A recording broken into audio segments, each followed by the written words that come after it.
Halloen. Jeg skal nå demonstrere hvordan man barberer seg selv. Men jeg vil understreke at dette er min metode. Alle må finne sin.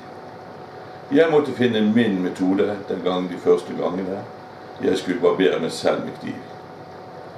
Selv jeg var holdt på min læretid med barbering, så er det en stor forskjell å barbere seg selv og å barbere andre. Egentlig dette å barbere seg selv med kniv ufattelig enkelt. Jeg skal demonstrere dette her. Jeg skal demonstrere også med å lage skum, som jeg er en stor motstander av. Jeg mener tøv å kaste vekk tid og energi med skum, men allikevel vil jeg ta og demonstrere det. For meg her har jeg en kniv, og siden jeg ikke har begynt å barbere ennå, så har jeg tatt plastikk på den kniven, for jeg ser ikke i speilet, bare fordi at dere skal se hva jeg gjør. Et evigvarende spørsmål det er, skal du barbere med eller mot skjegget? I utgangspunktet er det ingenting som heter med eller mot skjegget. Hva skal jeg gjøre når du skal opp på her, og ansiktet fullt av skjegg? Å dra er det viktigste som er, for å glatte ut huden. Hva du ser på der, så blir du.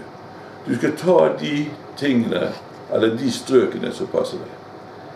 Noen ganger har du ikke helt selve riktig vinkel på kniven. Noen ganger får du gjerne ikke alt sammen med. Og jeg sier ikke det absolutt at du aldri kan ta det litt en gang til for å få med små partier. Men i utgangspunktet så skal en kniv kun barbere deg en gang. Og se på du det 1-2 ganger. Ok. Kjøp en ny kniv. Her er det noe galt. Jeg ser på YouTube på dette og slike ting. De holder på det uendelig og ser på seg 1 og 2 ganger. En god kniv skal gjøre dette første gangen. Det viktigste er man skal dra her. Så går man ned her. Og dra det, og la kniven være i fart. For når kniven er i fart, da skjærer du ikke. Han hele tiden være i fart. Gjør gjerne litt sånn. Gjør det ordentlig fra først. Gå så langt ned som mulig. Så anbefaler jeg aldri til å sette kniven her oppe, for det er veldig lett å skjære seg. Du skal ha fart, så gå under der og sette forsiktig ned. Og så går du nedover her, så langt som mulig. Ikke der oppe, du kan gjøre det, men det er lett å skjære seg. Du tar det under, og så går du her så langt som overhodet mulig. Men pass å ta den under selve kjevebeinet. Så har du en annen ting. Du kan gjøre sånn som dette. Oppover her. Sånn, sånn, sånn, sånn. Det er kanskje den mest riktigste måten å gjøre det på. Men jeg gjør det ikke sånn. Jeg holder kniven som du holder en kniv som du skal skjære brød med. Sånn holder jeg kniven. Lær dere til den er veldig god. Og da gjør du det på denne siden her, akkurat det samme. Du går nedover her. Best er hvis du kunne gjort det med venstre hånd. Du går nedover her. Så langt som mulig. Og så strekker du godt ut. Så går du nedover her. Nedover her. Det passer også mot skjegg hvis man absolutt skal henge oss opp i det. Sånn. Og som jeg sa, kniven skal være i fart. Nå er den siden barbert her, og nå er faktisk hele her. Husk, jeg kom helt bort her med kniven. Og jeg kom sånn, og tok den nedover der. Så har du skjegg her, nei, CP her, her og her. Så går du sånn, og så her er det viktig, fart. Ta det så stille, så ro. Du har ikke en liten kvise her, så det kan godt være det blir litt blod når du skal barbere meg. Fart, så langt over så mulig. Og hvis kniven skulle stoppe opp, ikke begynn å fortsette der som har stoppet opp. Ta fart igjen, og så rett inn i støvhånden. Ta fart igjen, og rett inn i støvhånden. Og husk det, kniven kan du komme langt under, for det vil stå noe igjen her. Kniven vil du kunne få langt under, se her. Langt under. Så tar du alt sammen med. Husk, kan du godt ta det litt sidelengs og sånne ting, for å få det fint første gangen. 45 grader bør du holde kniven. Nå har du dette partiet igjen. Og her. Da gjør du sånn. Så er det forsiktig. Her kan du skjære litt grann. Gjør det sånn. Sånn. Og sånn. Et lite råd, at når du kommer her, så ikke stopp der. Du kommer her, og så tar du ut. Det er enklest. Sånn. Ut. Ikke gjør sånn, og så stopp. Da kan du lett skjære deg. Gjør det rett og slett, og det kan du også lære det til når du gjør sånn, og du begynner å stoppe litt, så tar du ut, og så tar du den en gang til. Du må føle deg frem her. Så har du dette igjen, og her pleier jeg å gå inn fra siden. Sånn. Litt grann. Men det er ikke nødvendig. Det enkleste måten er å gjøre det sånn.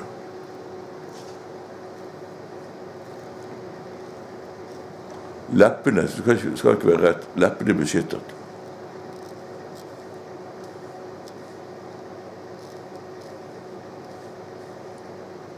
Og så føler du etterpå. Dette er bra, du har et interesse. Så kan du senke som så at her er det litt grann.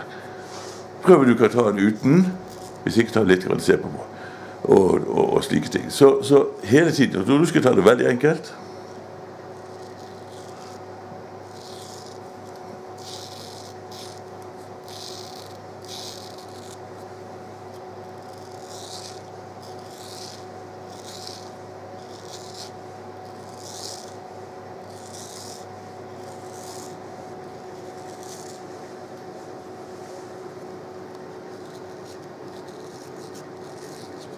Her kan man egentlig ta det opp på. Her ser du det at skjegget mitt vokser. Ja, så vet hvordan det vokser. Forsiktig og si fart. Forsiktig og si fart. Så det er gjort. Kommer her.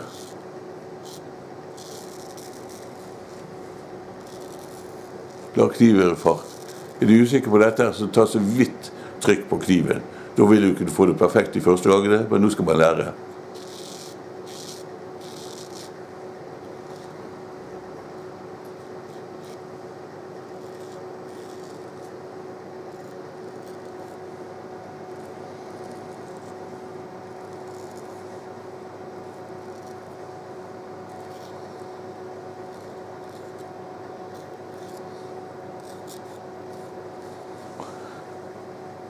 Husk, når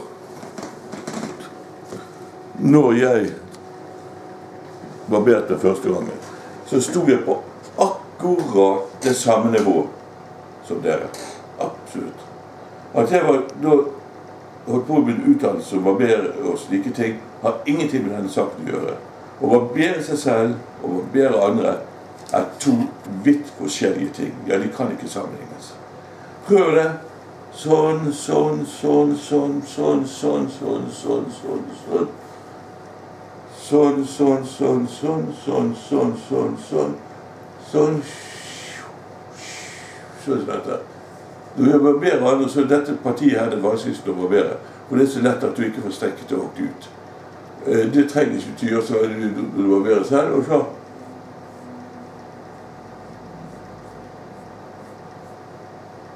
Ja.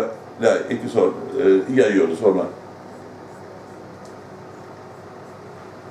Det var en demonstrasjon der med den. Nå skal jeg også barbere meg også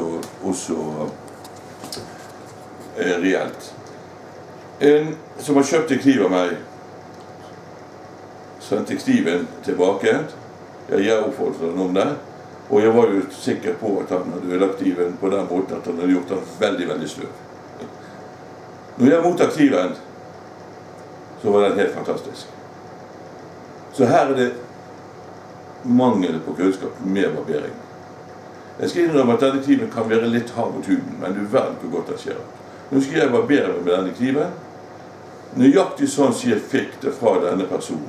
Veldig hyggelig og koselig person som vil lære disse tingene her. Og jeg har jo en dialog med kundene mine, og gir de veiledning. Jeg selger ikke bare kniv.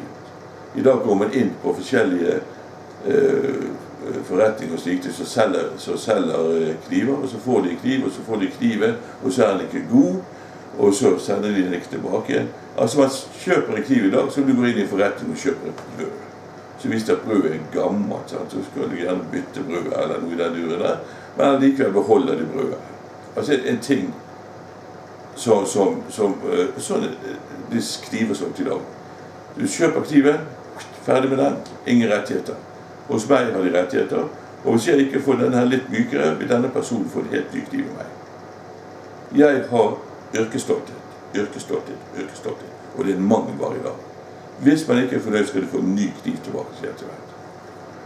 Så denne skal jeg da ta og barbere med. Men først skal vi ta en demonstrasjon her.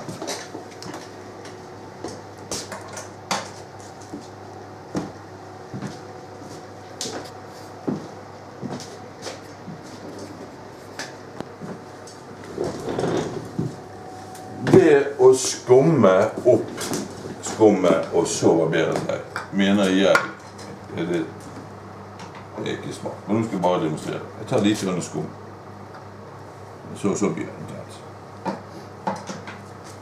Så anbefaler jeg ikke å legge den i vann. For det er alt for mykt, sånn som de er. Etter min mening en hard svineburk de beste ostene du kan få. Så den må under her i hvert fall, ikke legges i vann, men du må jo ha varme. Og det siste du gjør, det er varme. Det er det som lager det gode skum. Og så ser man jo dette her, og så bare lar den ligge sånn, og så går vi ned. Så ser vi holde på sånn, og så sånn og sånn, og sånn og sånn, på skum, og så til slutt så smør du på, så renner det alle steder. Skal du skumme opp, er det sånn som dette du skal gjøre. Tekk litt grann. Dette må vi gjøre når vi barberer kunder, fordi at jeg gjør ikke det som barbererne, de såkalt barbererne i dag holder på med, og smøre den her opp i ansiktet på folk. Det gjør vi ikke. Det er uhygienisk, vel, de kan jo desinfisere kosten for hver eneste kunde, men spør noen om det blir gjort. Dette skal gå omtrent ca. 5 minutter. Jeg bruker Trømfors her, og det er mange gode barbersepper ute. Det er helt sikkert, jeg har ikke prøvd alle. Men det går vel ikke an å få det bedre Trømfors, eller Trufetøy, av de som jeg har prøvd. Jeg sier ikke at dette er det uvanligvis til det. Så gjør vi sånn, så dette.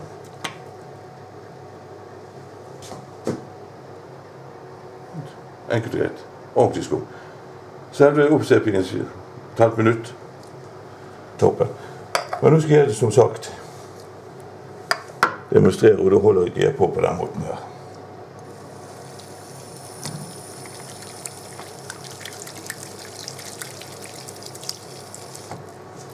Se her.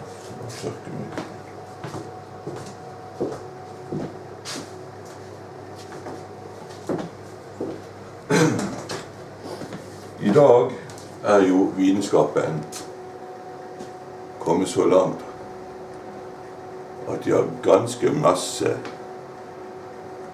oppløsningsmidler. Eller det var det merket jo.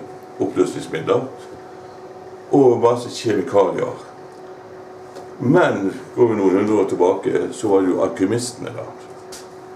Og alkymistene var vannet det viktigste av alt. Det var vann de brukte å oppløse ting, brukte de medisiner. Vann var alfa og omega. Vi skal ikke glemme dette vannet. Det overgår etter min mening alt som har med preskjev å gjøre. Dette preskjev. Og da gjør man følgende. Ta inn litt av en børste.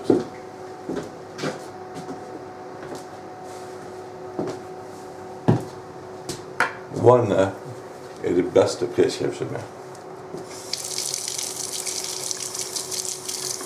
Så gjør du sånn til dette her. Så dynker du vann på. Jeg tviler på at det er noe treskjev som i dag finnes på markedet av oljer og dette som gjør det som vannet kan gjøre.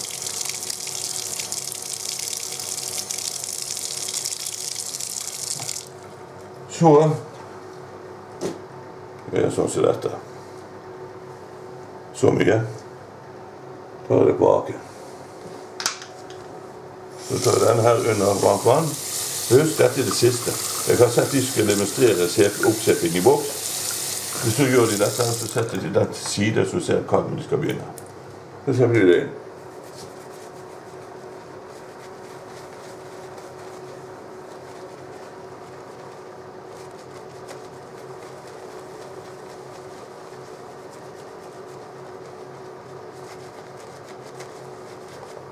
Så jeg begynner veldig mye her.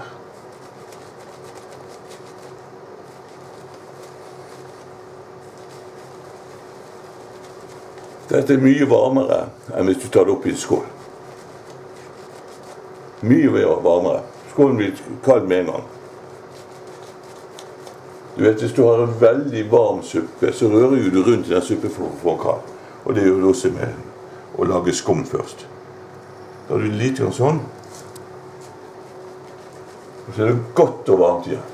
Mye mer varme enn denne noensinne kan produsere.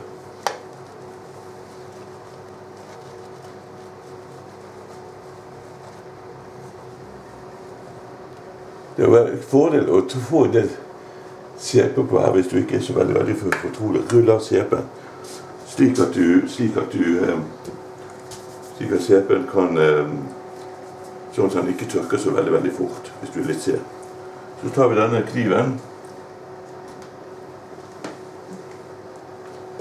Jeg har sagt at du skal ha fart, men ikke på peddelstopper, det er ikke nødvendig fart. Du må godt ta det rolig.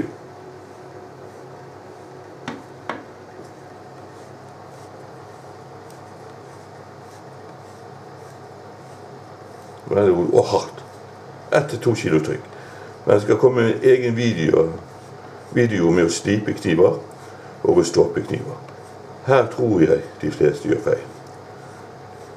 Som sagt, denne kniven er sendt tilbake, og den er god. Tar du litt varmt vann med ryggen opp, så begynner du. Nå kanskje man ser så veldig godt der. Håper det ikke går galt da.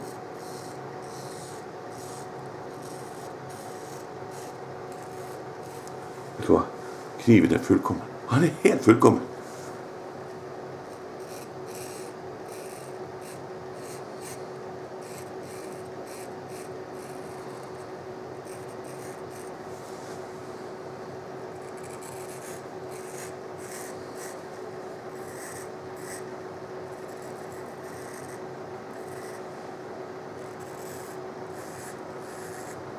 Du verden for god kniv.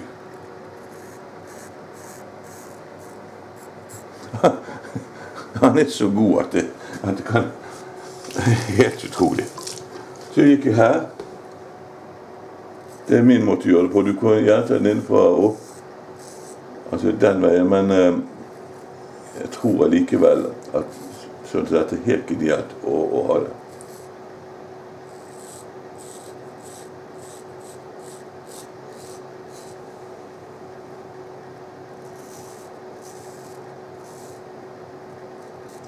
Når du er usikker, gjør det forsiktig. Jeg har en liten kvise her, så det kan godt være at jeg kutter den. Det som er spesielt med de her, i motsetning til de der helt hudslipte knivene, det er det at hvis du har en vei med gress, og så er det fast oppe, og så er gress, så tar de hudslipte knivene og kutter gresset veldig fint, går over humpen og kutter gresset. Faren med disse knivene her, det er det de tar humpen med samtidig. Så er det her viktig. Ta litt på skott oppå. Og så var det her. Hvis du tar litt av det her, det er ikke nødvendig å ta.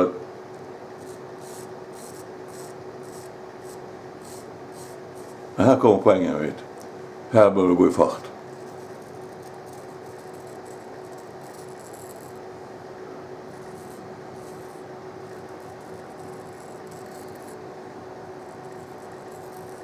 kommer godt under her. Skulle jeg stoppe opp, så prøv ikke å begynne på det stedet så jeg stopper opp. Gå litt ved siden forsiktig, og så kjører du deg inn i skjegget.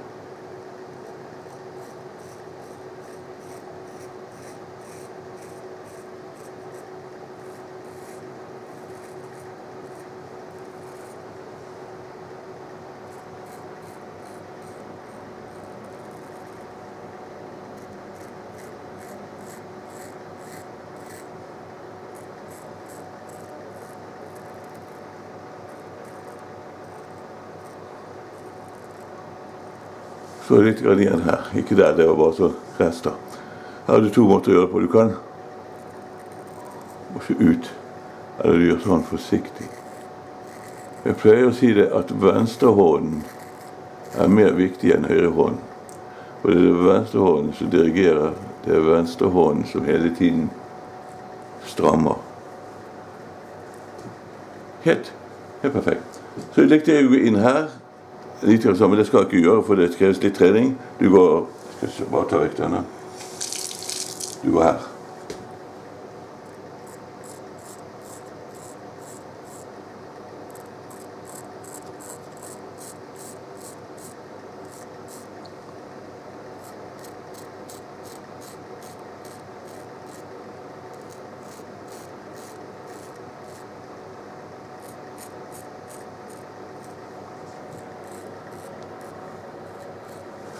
Ikke vær redd for leppene, de er beskyttet.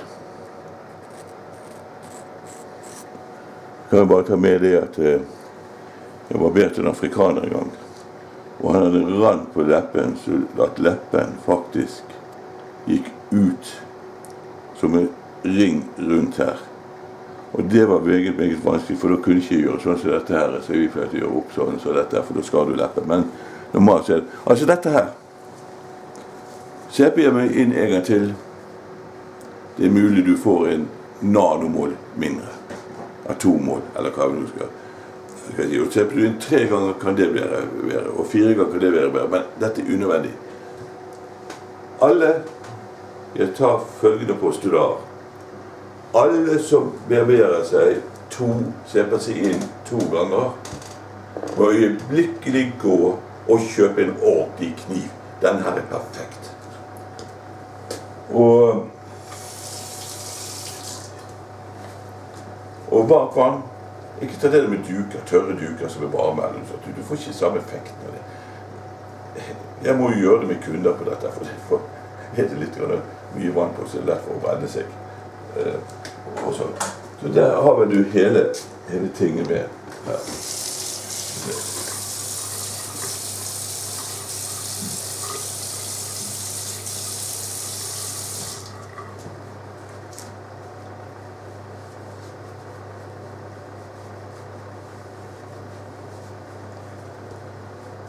Bruk tiden til hjelp. Jeg har alltid vært skeptisk til pellestopper, men disse her er virkelig gode. Men de beste, det er de gamle utene sine. Det er disse. Dette skal også være, det her skal også være på pellestopp, men de laget også sånne her.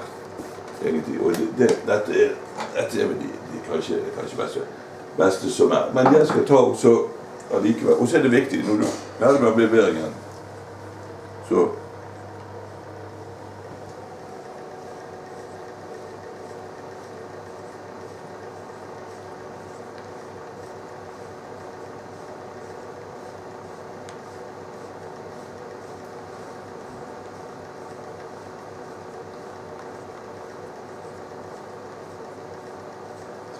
etter en stund så kjenner du liksom at de gjør motstand. Da begynner de. Denne siden her kan alltid gjøre det. Jeg bruker aldri den siden. Så det var egentlig det som jeg hadde på tapetet. Og det er bare ikke begynne å eksperimentere mot eller med eller noe sånt. Ta de grepene som er. Dette er min måte å gjøre det på. Jeg sier ikke det at det er det mest fullkomne måten å gjøre det på. Det sier jeg ikke. Men det er det tryggeste, og det er viktig her. Her er det vanskeligste stedet å barbere. Jeg barberte en eldre mann en gang, så der kan man. det var helt håpløst. Altså huden gikk i oppløsning bare under skjegget. Altså så her er det vanskeligste. Men husk det, ta det i fart. Og stopper jeg der for eksempel, du tar ikke sjansen, så ikke begynn igjen der. Ta fart, rolig forsiktig, og så gjennom. Og derfor sier jeg igjen, når kniven er i fart, så skjer det ikke. Og her er det også viktig til å gjøre det sånn. Her kan du hugge litt grann når du tar det nedover. Her til å gå imot skjegget her, det blir jo nærmest en mulighet. Her kan du hugge litt grann, og da må du bare ikke være redd for det å hugge litt grann. Det blir standhaftig. Det var den demonstrasjonen jeg hadde. Jeg håper at dere forstår den. Jeg skal komme igjen med flere videoer nå på min hjemmeside.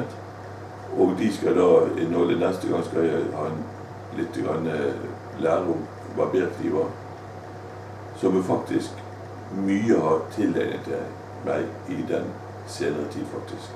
Selv om vi hadde det også på barberskolen, eller frisørfagen og slike ting. Men jeg er nøye på kniver. Jeg sendte 10 kniver tilbake til en fabrikk, eller knivmakere, i Tyskland. Jeg fikk pengene igjen, så hadde jeg bare brukt dit.